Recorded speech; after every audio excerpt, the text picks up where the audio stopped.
আসসালামু আলাইকুম everyone, welcome to অরিশাস cooking. আজকে আমরা তৈরি করব নিমকি। চলুন নিমকিটি কী করে তৈরি করে রেসিপিটি দেখে নেওয়া যাক। প্রথমে নিয়ে নিচ্ছি 1 কাপ পরিমাণ ময়দা, আর দিয়ে দিচ্ছি এর মধ্যে স্বাদ মতো লবণ। এখানে আমি হাফ চা চামচ পরিমাণ লবণ ব্যবহার করছি। দিয়ে দিচ্ছি হাফ চা চামচ পরিমাণ চিনি। শুকনো উপকরণগুলোকে ভালো করে মিশিয়ে নিচ্ছি। ভালো করে সবগুলো উপকরণ মেশানো হয়ে গেলে এর মধ্যে দিয়ে দিচ্ছি 1 টেবিল চামচ পরিমাণ সয়াবিন তেল।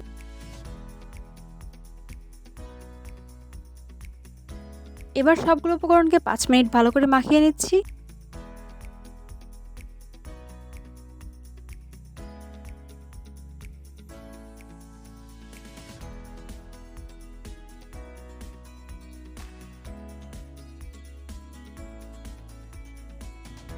এই ময়দার মিশ্রণটি মাখতে মাখতে যখন দেখবেন এরকম মুষ্টি করা যাচ্ছে তখন বুঝতে পারবেন এটি তৈরি। এই পর্যায়ে অল্প অল্প করে পানি দিয়ে ময়দাটিকে মেখে শক্ত একটি ডো করে নেব। এখানে আমি পানি নিয়ে নিচ্ছি হাফ কাপ পরিমাণ, কিন্তু সবটুকু পানি আমার প্রয়োজন হয়নি। অল্প অল্প করে পানি দিয়ে এটিকে মাখিয়ে নিচ্ছি। মাখানোর সময় একেবারে বেশি পানি দেওয়ার প্রয়োজন নেই, সেক্ষেত্রে ময়দাটি নরম মাখানো হয়ে যেতে পারে।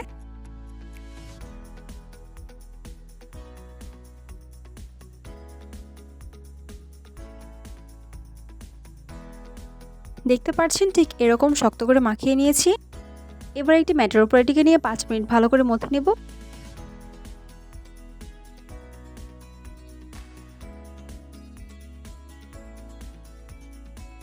মাখানো হয়ে গেলে এটিকে ফোল্ড করে নিব।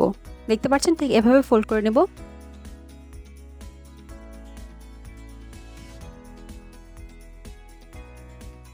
এই পর্যায়ে এই ময়দার ডোটিকে একটি এয়ারটাইট বক্সে করে রেখে দেব 2 ঘন্টার জন্য।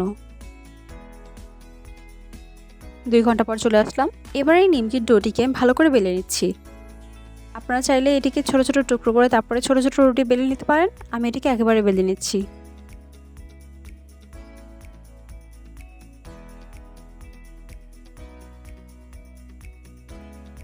দেখতে পাচ্ছেন এটিকে রুটির চাইতেও পাতলা করে বেলে নিয়েছি। এবার পছন্দ মতো শেপে এটিকে কেটে নিলেই হবে।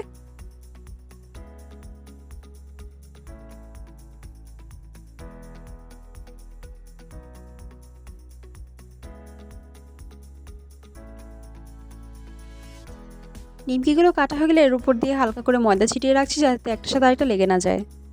এবার একটি প্যানে তেল গরম করে নিচ্ছি পরিমাণ মতো। ছোট একটা করে নিমকি দিয়ে দেখছি গরম হয়েছে কিনা তেলটা ভালো করে গরম হয়ে গেলে সবগুলো নিমকি দিয়ে দিচ্ছি একেবারে। আপনারা আপনাদের সুবিধা মতো অল্প অল্প করে ভেজে নিতে পারেন। এবার এই নিমকিগুলোকে ব্রাউন হওয়া পর্যন্ত ভেজে নেব।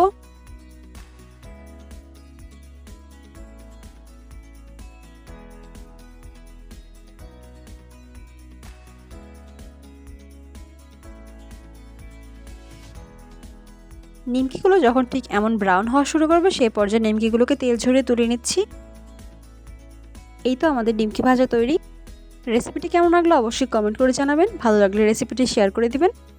এখন পর্যন্ত আমার চ্যানেলটি সাবস্ক্রাইব না করে থাকলে অবশ্যই চ্যানেলটি সাবস্ক্রাইব করে দিবেন এবং আমার চ্যানেলটির পাশেই থাকবেন। Thanks for watching. আল্লাহ হাফেজ।